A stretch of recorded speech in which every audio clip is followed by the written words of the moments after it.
There's a new museum in the works that's going to be dedicated to the enlisted American sailor. Apollo 13 Commander Captain James Lovell has joined the effort to launch this new national museum right here in North Chicago. And we are so excited he is here joining us this morning to talk more about it.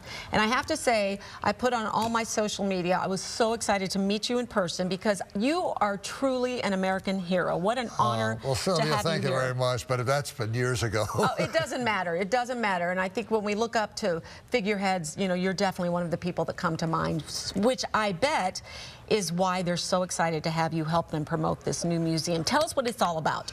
Well, first of all, they came to me, and I was affiliated with Great Lakes, you know, being retired Navy. Yes. And the Federal Health Care Center is up there.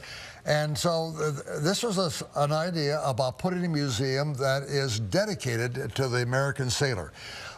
We have a lot of museums to various military things and all right. But really the bulk of the Navy is run by sailors, not officers, but sailors. Right. And I think it's about time that we dedicate something to them that shows what they have done in the past. So this museum up adjacent to Great Lakes and we'll have all the artifacts that American sailors had used over the years, from way back to the Civil War all the way up through World War II and today. It's a great project. It's one that we have about 40,000 enlisted go through Great Lakes every year. Right, it's a huge facility. People really don't realize that, do they? And all the parents of these guys will come through for the graduations about once a week. And this would be a great incentive to do that. And there's one other aspect to this, too. If we put this museum up in Sheridan Crossing near North Chicago, this area needs to be refurbished, needs to have something come through. Then there'll be a group of people who will come in and put in infrastructure for hotels and theaters and things like that.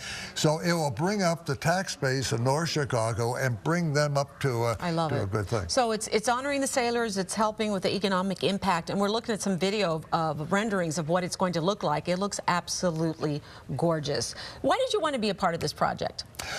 Well, I still have a love for the Navy. I mean, it's sort of embedded. Sure. And so I thought when they came to me, I said, sure, you know, I'll do my best. I don't know what I can do, but if I can help raise the funds, and of course, like everything else, you need money to proceed. And so we're in the process now of raising funds to provide the money to build this place. And we figured that there's enough in the Chicago area that have Navy affiliations, that were in the Navy at one time, either the World War II or Vietnam or Korea or something like that, that would say, yeah, you know, that's something that I can go back to and look at, that I participated in here. And not to mention all of us who are proud to be Americans and actually want to help a great effort like that. So yes, great I idea. hope so. Is there a website people should know about that they could donate to? NMASF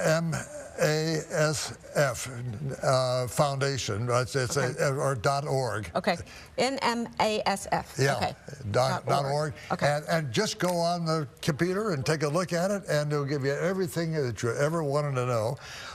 It's a good project. It's one that I think is going to bring new life to the North Chicago area. I love it. I think it's a great idea. And as somebody from a military family, I think it's great to honor. Okay, I have to ask you something because I can't believe I'm sitting next to you, number one. Oh, come on. But as you look back on your career and your legacy that you have left, what do you think is the thing that's going to stand out the most to you? I know what stands out to the rest of us, but what about for you?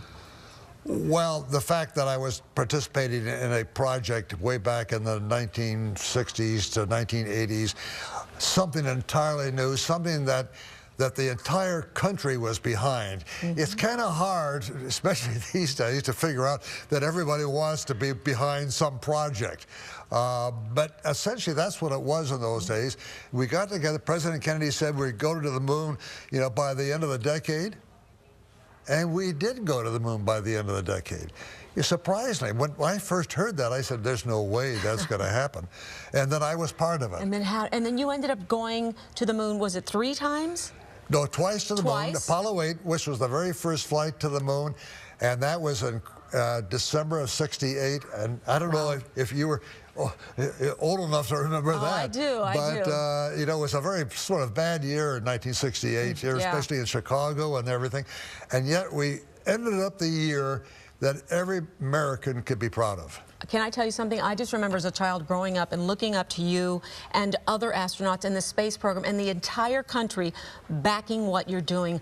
I would love to see something like that happen again, because I think the younger generation does not understand what that was like. That's exactly right. That's why I'm involved in this project, only because it's a very little a small new thing that I could do, that if it ever bears fruition, if it comes up, then there will be something else I can say, look what happened. Well, if anybody can help to make it happen, it is definitely you. Thank you again. Celia, Such a pleasure. Good luck with everything. I think it's a great thing that you guys are trying to do.